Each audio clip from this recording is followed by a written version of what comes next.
Hello guys. So directorate of education का नया notification आया है जिसमें आर रूल्स बताए गए हैं पीआरटी के लिए। उसमें कुछ अमेंडमेंट्स किए गए हैं। सो यहाँ पे हम देखेंगे क्या क्या अमेंडमेंट्स किए गए हैं। सो ये जो आर है वो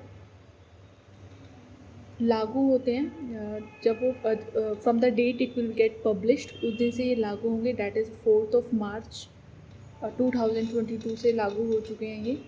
ठीक है, तो अब इसमें देखो जो टाइटल क्या है, असिस्टेंट टीचर के लिए रिक्रूटमेंट रूल्स आए हैं 2021। ठीक है, they will come into a force on the date of their application. जब इनका एप्लीकेशन पब्लिश होगा उस डेट से ये फोर्स में आ चुके होंगे, जो कि ये 4 मार्च को पब्लिश हो चुके हैं। ठीक है, सो इसमें देखो क्या क्या आए हैं, क्या क्या स्केड्यूल है, क्या क्या रूल्स आए हैं, क्या क्या चेंजेस किए गए हैं। तो नेम ऑफ द पोस्ट क्या है, असिस्टेंट टीचर प्राइमरी पीआरटी की बात कर रहे हैं ये। ठीक है, ये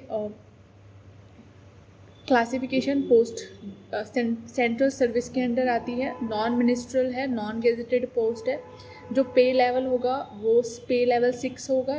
ठीक है, इसमें एज लिमिट 30 है।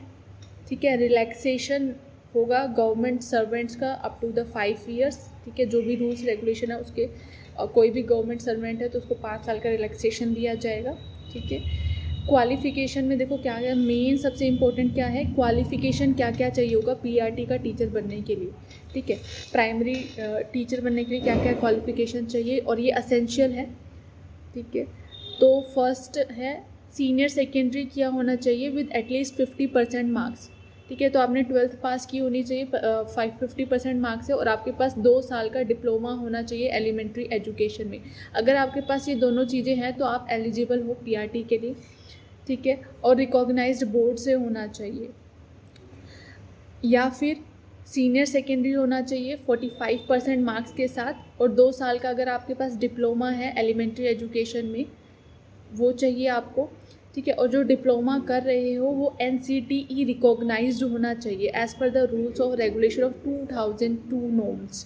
ठीक है, या तो ये होना चाहिए।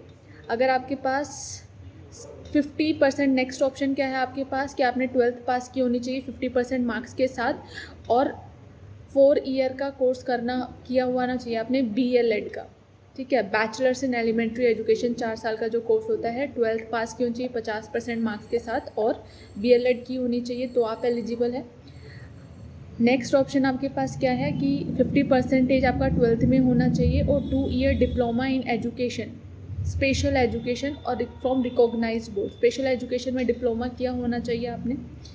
नेक्स्ट है ग्रेजुएशन की होनी, अगर आपने ग्रेजुएशन की हुई है और 2 साल का डिप्लोमा किया हुआ है एलिमेंट्री एजुकेशन में फ्रॉम रिकॉग्नाइज्ड बोर्ड, तो भी आप एलिजिबल हो पीआरटी एग्ज़ाम के लिए। अगर आपने ग्रेजुएशन की हुई है और ग्रेजुएशन में कितने मार्क्स है, 50% आपको मार्क्स चाहिए, एटलीस्ट 50% होने चाहिए। अगर 50% से कम है तो आप नहीं कर सकते, 50% से ज़्यादा होने चाहिए या फिर 50 होने चाहिए। और अगर आपने बीएड की हुई है, बैचलर इन एजुकेशन, तो आप पीआरटी के लिए एलिजिबल हो। तो इसका मतलब क्या है, मेन अमेंडमेंट यही आया कि अब बीएड वाले लोग जो स्टूडेंट्स हैं बीएड जिन्होंने की हुई है वो भी क्या कर सकते हैं, पीआरटी का एग्ज़ाम दे सकते हैं। ठीक है, तो पहली रिक्वायरमेंट ये थी क्वालिफिकेशंस, जो भी एसेंशियल क्वालिफिकेशंस जो चाहिए। दूसरा रिक्वायरमेंट क्या है कि सीटेट पास किया होना चाहिए, सेंट्रल टीचर एलिजिबिलिटी टेस्ट जो कंडक्ट कराता है सीबीएसई, वो पास किया होना चाहिए। ठीक है, थर्ड रिक्वायरमेंट क्या है, जो स्टूडेंट है उसको नॉलेज होनी चाहिए, जो भी पीआरटी का एग्ज़ाम देगा उसको नॉलेज होनी चाहिए हिंदी या फिर उर्दू या पंजाबी या इंग्लिश, इनमें से कोई लैंग्वेज की आपको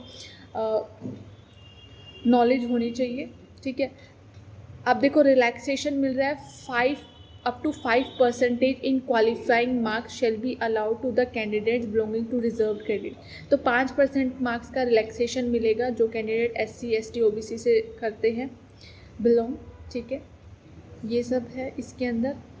qualification are relaxable at discretion of competent authority for reasons to be recorded in writing in case of candidate otherwise well qualified. Okay, note 3, person who have acquired the qualification of B.Ed from any NCT recognized institution shall be considered for appointment as teacher in class 1। तो हमने क्या कहते हैं, जिन्होंने B.Ed की हुई है from the recognised university, जो NCTE रिकॉग्नाइज्ड है, तो वो एलिजिबल है किसके लिए, प्राइमरी टीचर बनने के लिए। बट उनको आफ्टर ज्वाइनिंग या फिर जब भी अपॉइंटमेंट के बाद एक कोर्स करना पड़ेगा जिसको ब्रिज कोर्स बोला है, ठीक है। 6 मंथ का ये कोर्स है with in the 2 years of joining, ठीक है।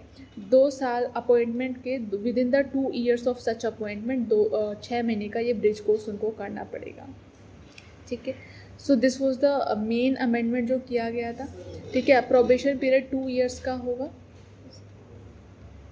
ओके। जो मेथड ऑफ रिक्रूटमेंट है, डायरेक्ट रिक्रूटमेंट, DSS भी डायरेक्ट रिक्रूट करेगी, बीच में कोई मिडल पर्सन नहीं होगा। 100% कौन करेगा, हमारा DSS भी इसको करेगी रिक्रूट, ठीक है। डिपार्टमेंट कमेटी ये सब इतना इम्पोर्टेंट नहीं है हमारे लिए। सो जो हमारे पास इम्पॉर्टेंट चीज़ थी वो यही थी कि जो क्वालिफ़िकेशन, क्या क्या क्वालिफ़िकेशन हमें चाहिए होती है, ठीक है, ये सब क्वालिफ़िकेशंस चाहिए। सो इसको डाउनलोड करने के लिए आप मेरे लिंक में इसका मेरे डिस्क्रिप्शन में इसका लिंक दिया हुआ है, तो वहाँ से आप इस PDF को डाउनलोड कर सकते हैं और अच्छे से पढ़ सकते हैं कि क्या क्या RRs है for the PRT। Thank you so much. Do like, share and subscribe to my YouTube channel learn with Alka. Thank you.